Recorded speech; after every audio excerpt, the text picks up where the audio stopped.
Hi everybody, James Robert Elliott here. I'm with Chucky Okobi, and he is the founder of Basic Constructions Mind Mastery. And he's a man that thinks a lot like myself, and I wanted to have him on the show, give a lot of value here to you. And he's done some amazing things. He's had a TED Talk.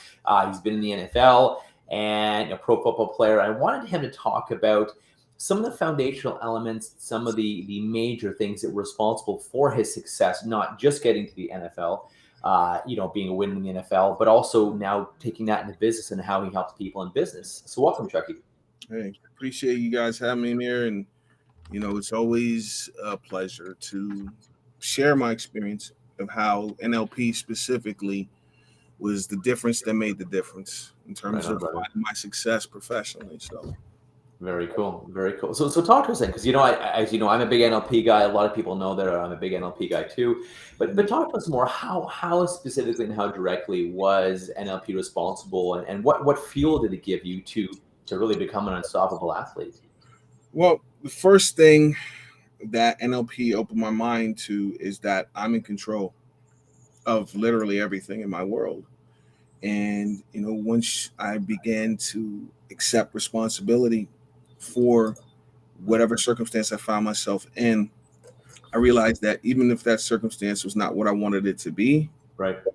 it still put me in a position where I'm in control. So if I don't like the circumstance I find myself in, I created this circumstance, consciously or unconsciously, I created it, which means that I controlled it and I got a result I wasn't looking for. But because I controlled it, I'm still in control. I can control it again to change it to what I do want, preserving the learnings from those, you know, professional losses, if you will. And instead of looking at them as a problem, Mm. look at it as this is what I had to learn in order to get to where I want to go. And so once the biggest thing I find, especially coaching, professional C-level executive startup founders, is a lot of times people come in looking for this type of guidance, this Mm. type of mentorship or coaching because there's something wrong. At least that's their story. Mm. I can't say that they're right or that is true or not because I've never experienced the world from their perspective. All I know is this: most of the time when people look to personal development, it's because there's some aspect of life that feels off to them. Could be in their career, could be in their health and fitness, could be in their relationships, but there's something that's going on and they can't figure out why it keeps happening. So, like for example, I remember when I first started and was working with a lot of different types of clients, not just entrepreneurs. I was working with a woman here in Kansas City, and she was, mid 40s, getting older, and she wanted to have a family. So she felt like she was running out of time. I could completely appreciate where she's coming from. What really struck me was the language she used when she was talking to me about her problem. And she would say things like, "I'm just tired of being alone. I don't want to be single. I feel like my life is lacking." See, there's the thing. If you understand the conscious mind, unconscious mind dynamic, what did the unconscious mind hear? Alone, single, and lack. Yep. Yep. And so it's like when you look around, there's learnings all over the place. And we all have colorful life, different aspects to our Yep. Right experiences, on. We sure have. different places where we gain learnings from. And, I remember I was speaking in Manhattan at a venture capitalist firm, and they were surprised when I put up a slide of the rapper 50 Cent. It's a bunch of, men 60, 70 years old. What is this about? And I said, listen, it's a saying that my mentor told me, and his mentor told him, his uncle, and it's a saying. It's actually native Hawaiian saying, and the saying is "Aohe pau ko ike ko halau," which translates to realize that not all learnings come from school. That's for sure. So I used 50 Cent to make this point, and what he said in the song from back in 2003, there was a line in that song that when I hear it, the first thing I think is NLP. And what he said was, in the Bible I read, death is of the tongue. If you talk about death enough, death is going to come. If you focus on your mind on what you don't want, Just like the client who was tired of being alone, felt like she was lacking, didn't want to be single, the unconscious mind doesn't understand negatives. And so if I focus on death, what I don't want, that's exactly what you're going to get. And you controlled it. You brought it to you. Yep. Because of the way that you made sense of things, your interpretations. And you say, yeah, but anytime you say, yeah, but, what you're saying is, I'm rejecting this learning. That's literally what the unconscious mind is getting, is that, yeah, but I always thought, you always thought. And the way you thought led you to seek my help. So maybe the way you were thinking was the problem. Maybe you need to change the way you look at things, because when you change the way you look at things, the things you look at start to change. Right on, brother. It's neuroscience. People that if they refute it nowadays, it's proven by neuroscience. Your RAS, reticular activating system, you program that with your words, your thoughts, and it was programmed by parents, culture, religion, society, all the stuff. You have to do this. You can't do this. You must do this. A good girl, a bad boy does this and that, or doesn't do this and that. But you're right. It's programmed with our thoughts and our visualizations and the crap we say to ourselves. Yeah, just to add to that, is your parents didn't program you. You did. The environment didn't program you. You did. And the thing is, that puts you in a position to change it. I don't have to do what my parents said I should do, because I'm not a kid. And I'm an independent human being who has his own independent human thinking. And that's the thing, is most people are lazy. You know that? Here's one thing. There's a lot of different statistics out there that people don't know that they don't know. And there's a book I definitely recommend it to anybody called Wanting, Wanting, Wanting by Luke Burgess. And he talks about how most people don't realize that the majority of human beings on this earth do not have an original opinion of their own. Think about this. How many people do you know that can't even go see a movie unless they hear somebody else and what they thought of it? Sure. They can't even go into the movie, watch it, and then make an opinion. They always got to ask. How many, women will understand is, when you're trying on clothes and you got to send text pictures to other people. What about what you think when you look in the mirror? And this is where that's a dynamic. If I consistently rely on the environment to tell me what to do, that becomes a habit. True. And so once that becomes a habit, you start to feel like you're not in control. There's something wrong with me because I asked somebody else their opinion and they said no. They said they didn't like it. So that must mean something about me. No, it's all your interpretation of the environment. And so it's like when somebody yells at me, like if I'm a kid and somebody yells at me, that's gonna, especially if it's something new, then it's gonna trigger an emotion, maybe fear, maybe anger, maybe, guilt. Mm-hmm. And then through the filter of that emotion, I tell myself a story about what being yelled at means. And that interpretation becomes a belief. And then that becomes the lens through which you engage your environment. And so anytime somebody raises your voice, you take that as evidence that there's something wrong with me. You don't know what you don't know. And so a lot of times we misinterpret things. That's part of the learning process. But one of the beliefs that I hope, entrepreneurs to develop is I listen to advice. I don't take orders. Okay. And that's the big thing is recognizing that you are in control. And so like when I look at myself and all the success, I'm from Pittsburgh, Pennsylvania. That's where I was born. Grew up in a house where parents were always fighting. And when you're a little kid, you feel insignificant in those situations. But there was one place I felt significant, and that's when I was playing sports. So that was my escape from a difficult home life. And so what motivated me to pursue a career in sports was how I felt about me. I felt, in a house where, there's a lot of fear, there's a lot of anger, there's a lot of sadness, I didn't like that. Those are negative emotions. They don't feel good. But when I was playing sports, all of a sudden, I wasn't just a valued member of the group, but I was a leader. I was somebody important. And so, I played catcher playing baseball growing up. And so I was running the defense. All of a sudden, I'm important. And so that was what I wanted. I could give a damn if it was on television. I just wanted to love myself. And that's what my motivation was. And so that's leading me into the next point, and that is emotions are just energy in motion. Think about it, emotions. And so understanding that focusing on what I wanted to feel loved as opposed to what I didn't want and focusing on the negative emotions is what naturally led my unconscious mind to focus on that, and my unconscious actions is what led to the success. And so that's a big thing, is how many times you ask somebody. I think about, clients that have come to me, CEOs, business owners, and I'll say, okay, generally speaking, we get on the call. The first question, and I'm just paraphrasing here, is what is it that you want? And I can't count on both hands and feet how many times I've heard this. Almost verbatim. What they'll say is, I know what I don't want. Yeah. I have no clue what I do want. That's the problem. Is because check it out. If what I don't want is over here, and what I do want is over here, a lot of times people say, I got to keep my eye on this to make sure I don't have it. Yeah. Here's the irony. If my eye is on this, two things. One, that's all I have.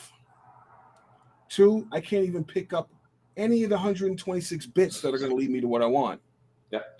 And so the problem isn't the story you're telling. The problem is you're not giving up that story. That's the problem. And so it's all about using my position to give people what I call a press box view. Because if I'm playing football, I played offensive line.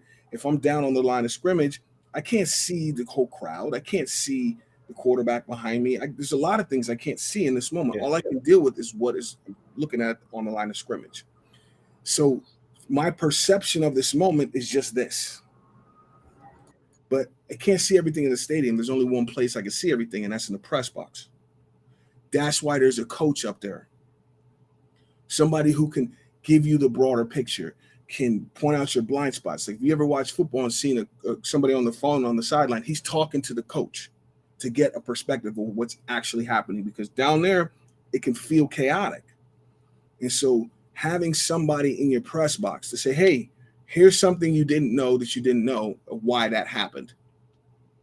And that's a big part of what I do. And that's where NLP made a huge difference for me. When I was in college and, only had one scholarship offer, the coach that gave me the scholarship left.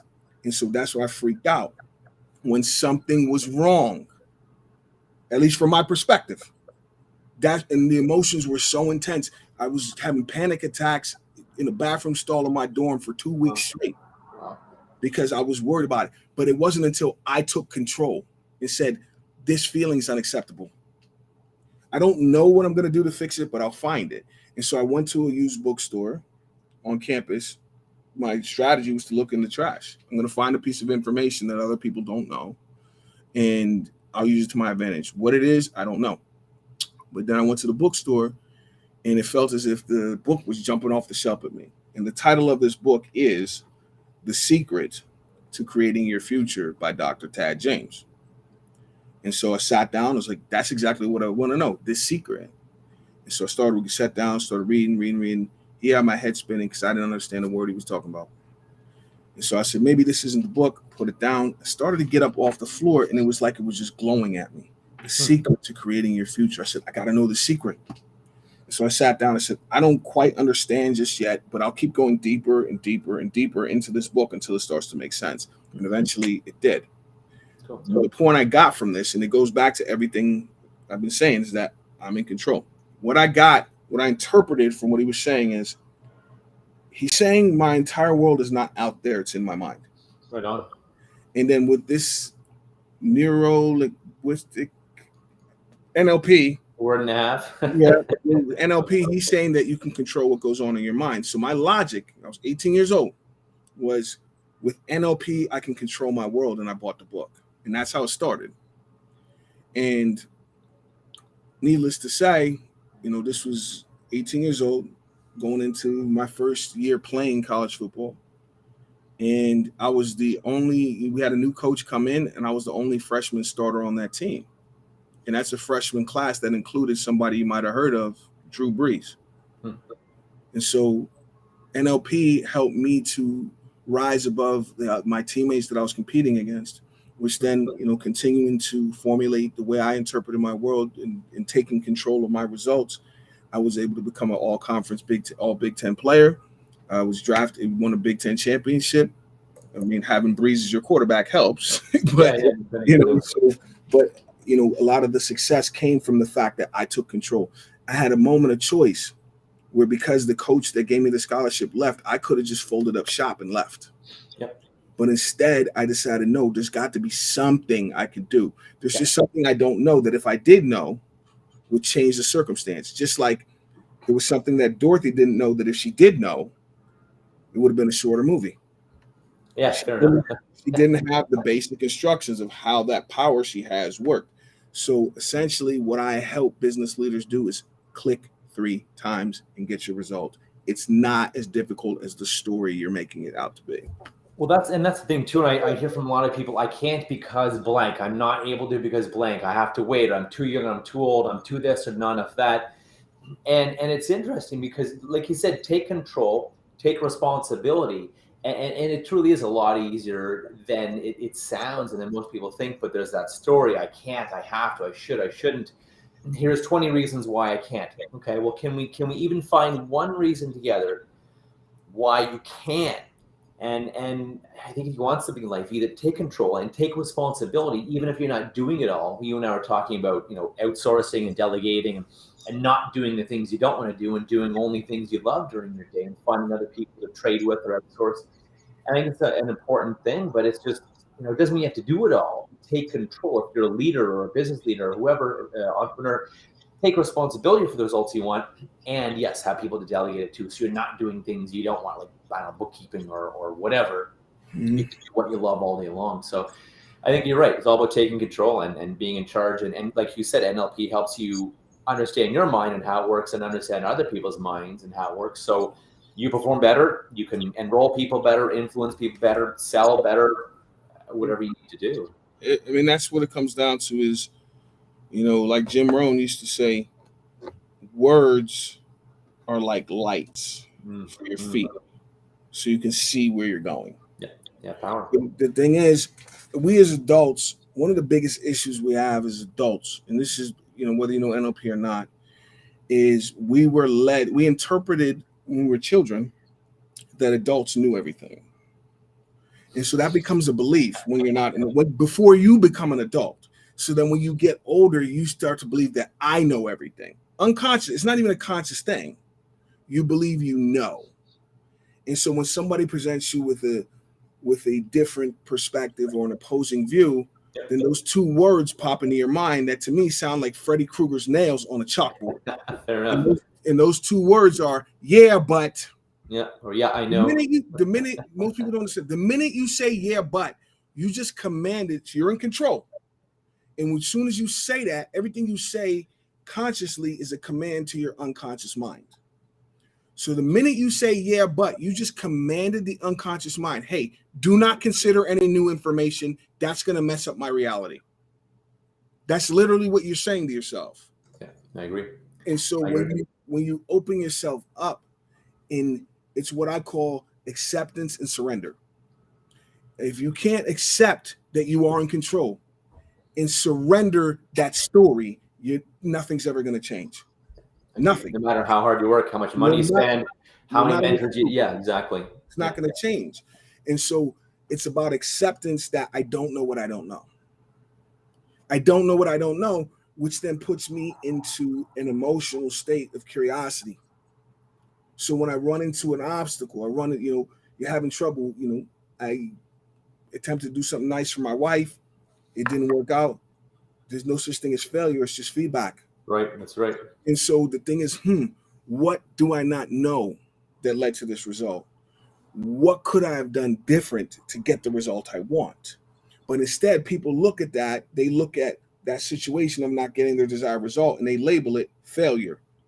The thing about the failure is, this is NLP, neuro-linguistic programming. Words have energy, and words trigger emotions. So the minute you say failure, what your unconscious mind does, it makes an association with that label. What does that mean to me? And so if I call myself a failure, there's presuppositions. Number one, there's a finality to it. Like that's the end. If I Yeah, failed, instead of fail period. Yeah, when there's never failure. if I failed 12th grade, well, I'll just go back to school tomorrow. No, the semester's over. So if you failed, there's a finality to it, and that's how you're communicating with yourself, is that I am a failure, and that's a permanent fixed label that you put on yourself. But here's the thing: if I just accept that I don't know what I don't know, whatever strategy led to this result, I got to surrender and open my mind up to explore other possibilities. Right The on. minute you say, yeah, but you've shut off any other possibility except for what you believe is right. But you don't know what you don't know, and what you don't know that you don't know is what's running the show. And since you don't know what you don't know, ask yourself this question: how do I know what I think I know is right? Don't answer me, just consider it. I don't know what I don't know. Yeah. Accept that I don't know what I don't know, and whatever strategies, stories, plans that I used to use or used in the past that got me the result I didn't want, surrender. Open up like a little kid. Like, we all have memories. Maybe you can even remember your very earliest memory of when you learned what it was like to learn. Maybe you were in a class with other people or with somebody older and more experienced, but in this moment you learned what it was like to learn, and everything sounded true and it feels real. And so you got to go back to that mind, man. That mind when you were back in third grade and you first saw those cursive letters on the board. You didn't look at them and say, I can't do that. You looked and said, how do I do that? Yeah, right. What are the basic instructions? And if we start to engage our world this way, that's where I say success is simple if you know the basic instructions. If you don't know the basic instructions, well, then that's where the curiosity, you can either decide that I'm not smart enough like the Scarecrow, I'm not tough enough like the Tin Man, or you could say, what do I need to learn to get my result? Yep. And that's why I went to that bookstore, and you see what happened. Yep. Yeah, it's that shifting that mindset to how can I versus I can't because. I mean, I tell people, question everything, question your thoughts, question the stuff you've been told, science, religion, whatever you've been taught, beliefs. Question. You don't have to oppose it all, but question it all. And to your point, how do I know this is true? How do I know this is accurate? Because it's your point. If you think you're a failure, well, question that. Because I'm sure yourself, Chucky. I mean, look at Michael Jordan too. But even yourself, I'm sure there was tons of failures or growth opportunities when you were playing ball, when you're a professional athlete. Tons of them. Yeah, it all goes back to the very first theme of NLP: perception is interpretation. Is when those things happen that I didn't plan on. How did I interpret it? Yeah. And that is where all your control is what story am I telling myself about myself? And whatever story you tell, words are like magic. That's why they call it spelling. Whatever words I use in here, those words are going to trigger emotions. Those emotions are going to be the filter through which I engage my world. And if I tell a story that produces a negative emotional response, then that's how I feel in life in this moment. And all of a sudden, right now, the story turns to life sucks. And the thing is, most people don't understand where beliefs come from. Beliefs are simply a story you've been told over and over, whether it's by your parents, your preacher, or yourself. So if I continue to tell myself, I can't, then I program my mind to not be able to do it. Yeah. And I'll say, well, what if you learn something new and they gave you the power to do it? Yeah, but so what you're saying is you believe your own story. Yeah, exactly. What if it's not true? Because it's just like Dorothy in The Wizard of Oz. It's the same thing. Dorothy believes she couldn't get herself home. Yeah. I can't. Who's gonna save me? I'm the victim here. And how many people on this planet, that's the soundtrack to their life. Yes. And so they wonder why life sucks. If you say so, that's your interpretation, and I can't argue it. But I can tell you what, if you don't like the way life feels, maybe if we interpreted our circumstance differently, we would feel differently. And what if I felt differently, and then I'm triggering positive emotions? Emotions are just energy in motion, emotions. So when you think about doing your job as a business leader, you think about the aspects that you love. when you think about the aspects that you love, that's your vibration now, is love. And so think about that emotion as raw material. Like if I'm a sculptor and I got different materials to create the sculpture with, I got marble, I got clay, and I got shit. Okay. And so let's say marble, that's the positive emotions, happiness, gratitude, love.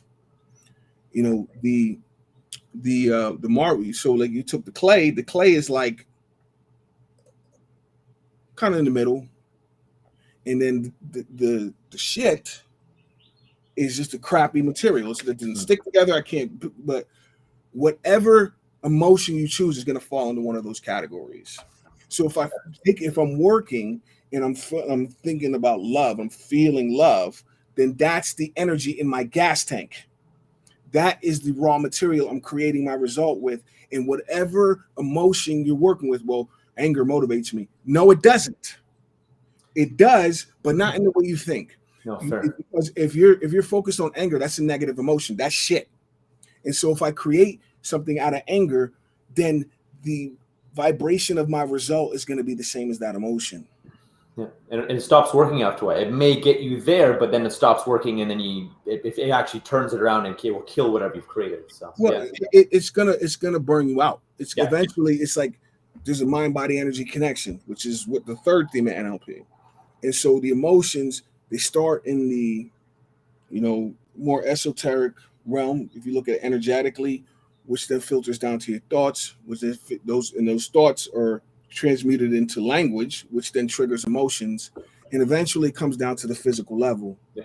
So like when I learned NLP back in college, I came up with a mantra very quickly. The mind commands, the body obeys. So the condition of my body it should be congruent with my mental and emotional state. And so what I've found in other people, and I've had experiences this in my personal life with other people that I've lost, is if you use negative emotions as a motivator, it can work. I look at it like newspaper to start a barbecue.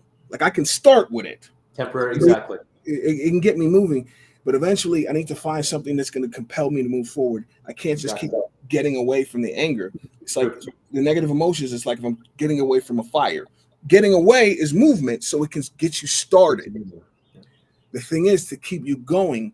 If anger is my motivation, recognize that I must stay angry at all times. And what happens is that negative emotion filters down to the physical body. And that's where high blood pressure, heart disease, colon cancer, and you think, oh, this happened to me. No, you created it by choosing shit. Fair. Yeah. Not to mention, you become a jerk, and most people don't want to hang out with you anyways. Yep.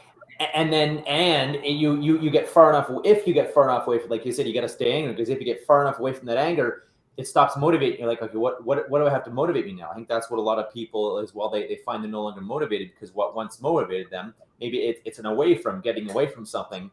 It's no longer motivating because they've gotten far enough away. They need to now turn and look toward, okay, what I want to move towards. What do I want? Exactly. And so like the way I teach this, is the idea of mules versus thoroughbreds. And, my dad wasn't around really much after I was 7 years old. So that's, again, part of why sports was so appealing to me is I created my father figures, surrogates, if you will. Most of them are coaches. And my most impactful influence was my offensive line coach at Purdue, and Danny Hope. And I used to go to his office an hour before practice every day just to talk about life.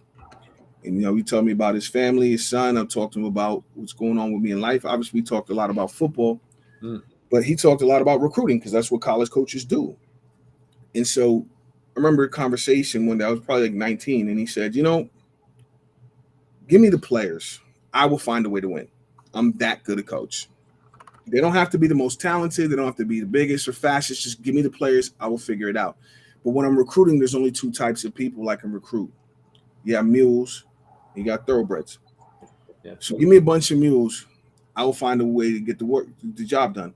The thing is, it's going to be extra work for me, because I'm going to have to use the stick to get this mule to move. I'm going to have to beat him with the stick to get him to move. Could use pain as a motivator. Give me a thoroughbred. A lot of people think they're thoroughbreds, but you got to ask yourself, am I really? Because a thoroughbred, I don't need the stick. I don't even need a carrot.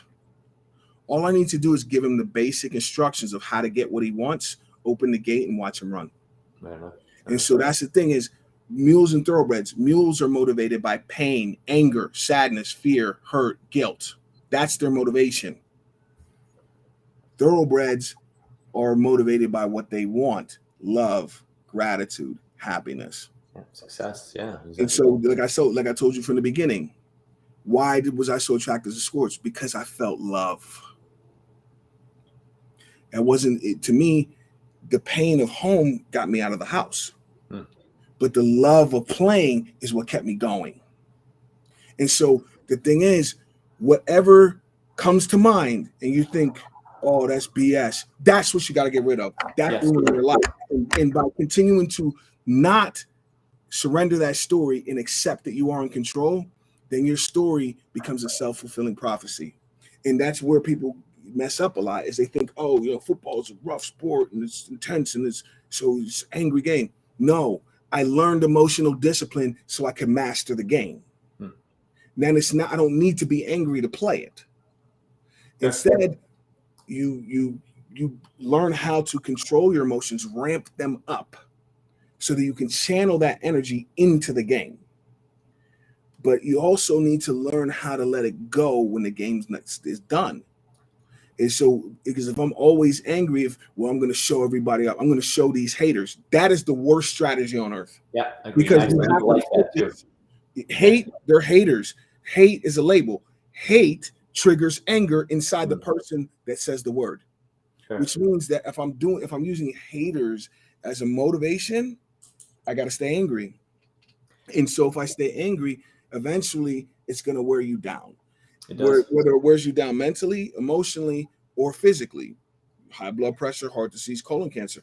Look at, I don't speak on people that I don't know a lot about, but from what I understand, you look at like Steve Jobs. Steve Jobs, brilliant man, has had a huge impact on society. Died very young, and from the rumors you hear is he was a very angry person. And look at him. Look at the flash pictures of that guy. That's what anger does. Is eventually it's going to manifest on a level. Not to mention your that way of being, and being angry. It tends to, because the way you do one thing is the way you do everything. It tends to also, you're angry in your relationships, your friendship. You tend to piss all the people off, and I've seen people like that. Yes, anger gets them to be a lawyer, a doctor, or whatever, business owner. But then because they have to be that fighter and that anger, they tend to piss off everyone around them. And so they have no one. It kills the relationships, or it pisses everyone off because they're always in that anger fight. I'm going to get you, I'm going to show you kind of mode. And it can be very toxic. Yeah, very absolutely. Toxic. So, I mean, that's really what it comes down to, is just learning that you are in control. Right on. And whatever you think you can't do, you sound like Dorothy in The Wizard of Oz. Yep. Maybe all you need are the basic instructions, and the situation doesn't seem like such a crisis. Exactly. And what evidence is there that what evidence is that you can't? What evidence is there that you can't? But who says you can't? Who are they? Why do they make them such an expert on how you can and can't, and why you can and can't? Exactly. I love that. This is an amazing note to end off on that you ended with. Because what makes them an expert? And as I say, question everything. Question things you were told, the things you believe. Are they even your thoughts? Are they even your beliefs? Or were they handed down to you, or did you accept them, or make something mean something? This has been amazing. I think we should have you back on again and do a part 2, Chucky. This has been awesome. How can people reach you? How can they find more about you? I got your information down here, but tell us as well. Well, I got a pretty unique name. So on all social media platforms, you put in that name, you're going to find me. Cool. Basicinstructions.com. The best social media platforms would be LinkedIn or Facebook. And of course, my cell phone's there at the bottom. So you feel free to text or just reach out whenever. Very cool. Very cool. We got to do number 2. This is amazing. We could go for hours, but I appreciate your time today. Thanks for being with us and showing that people, success in life is simple, and business. If you just got to know the instructions, and when you change the way you look at things, the things you look at will change. Instead of seeing failure or why this won't work, you see opportunities and success and why it does work. And I'll leave you guys with a quote from Albert Einstein. And it says, in the middle of every difficulty lies opportunity. Right? Right. All right. Well, I appreciate you having me. I do got people waiting on me. So All it's a good, great man. note to end on. If you want to reach out, information is there. Find me on social media. Send me a text. Appreciate your time. Amazing. Appreciate Amazing. your time. Amazing. And I'll be with you for part 2 pretty soon. Beautiful. Thanks.